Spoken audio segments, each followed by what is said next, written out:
I think one of the things that really define Trump, which we can see in all of the different spheres, is that he arrives at the ultimate logical conclusion of a process that was already there. We explained many times that capitalism is in an organic crisis, i.e., even though there are still booms and slumps, the economic booms that we see are very, very weak, and the slumps are much, much deeper. And there's a long-term downward-facing trend, which means that the competition between capitalist powers is increasing, even between allies. Whereas in the post-war period, America could afford to let Europe prosper, as European capitalism prosper, because it saw it as important in relation to countering the Soviet Union. Yeah.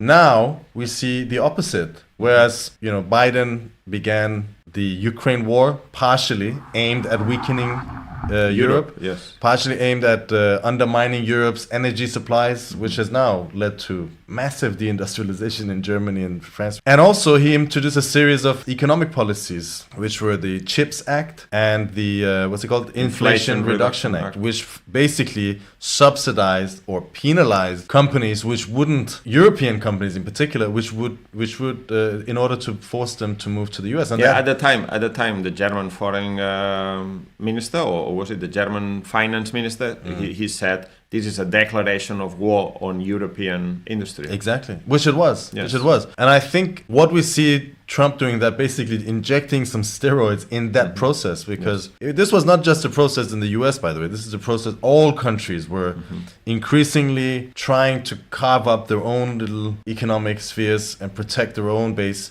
while exporting their crises. The consequences of all of this is what? First of all, this is a race to the bottom.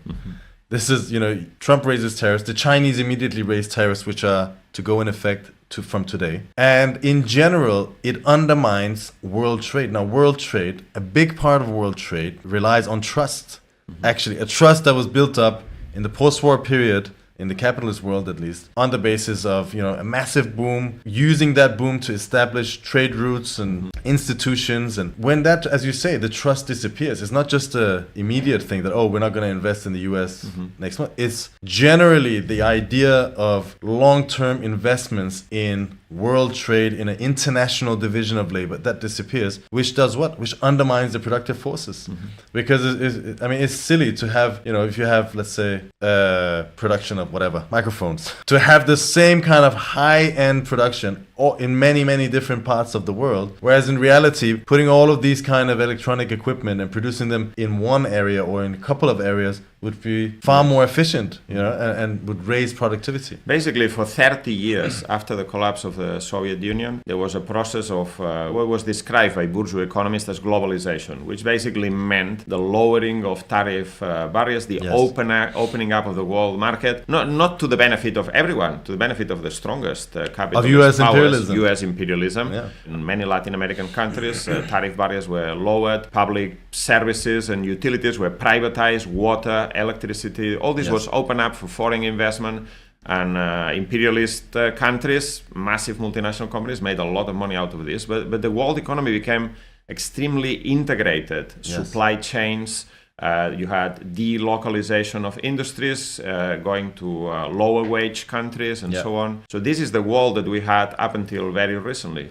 In the last few years, because of the shock of economic crisis, particularly starting in 2008, this process has started to be rolled back, the rolling back of globalization, and the breaking up of the world economy into warring, trading blocks. It's interesting because in the post-war period, US imperialism was the one that was arguing for the opening up of trade barriers. It was imposing, in fact, on countries all over the world to open their borders, talking about free trade. At that point, it was because US productivity was higher than anywhere in the world, i.e. the Americans, because of their high level of technology and industry, infrastructure and so on, their cheap goods could penetrate every market. And by those means, they actually crushed. And also through the export of capital, foreign direct investment. Exactly. That has now turned to its opposite. The US has become decayed. You can say that American capitalism is at a dead end. And instead, you had these rising powers such as China, for example, and other places where, on production at least, competes. And in many other spheres are building up their own kind of strength with which the Americans You can see that, for instance, in relation to electric vehicles. Yes. Up until very recently, Tesla was the world's largest producer of electric vehicles, had an advantage over other companies, but now is BYD, a Chinese company, is now the world's largest maker of pure electric vehicles. Then you had the incident with DeepSeek 2 weeks ago. Yeah. Basically a startup company in China that didn't exist 2 years ago that's created a system of large language model for artificial intelligence, which now they say it's equal or superior to some of the Western US-based models. So on the basis of this, i.e. the competition between China, a rising imperialist power, and the US, a relatively declining imperialist power, what you have is the US turning towards protectionism, bringing the state in to try. For instance, the United States has already imposed 100% tariffs on the importation of Chinese electric vehicles. Yes. And still, electric vehicles from China are cheaper and more competitive than those made in the United States. This is basically the state entering into the arena to protect the interest of their own based multinational It's interesting companies. because the beginnings of American capitalism and all the major powers, in fact, you see the state coming in, forming a protective barrier around its industries in order to help them develop. Once they then develop, you see this with the British Empire, the American Empire, that they turn outwards, take down the barriers because they are now much more competitive, and basically go on the offensive economically. And then now it's again. But this time around, it's not in order to develop American capitalism, it's the opposite.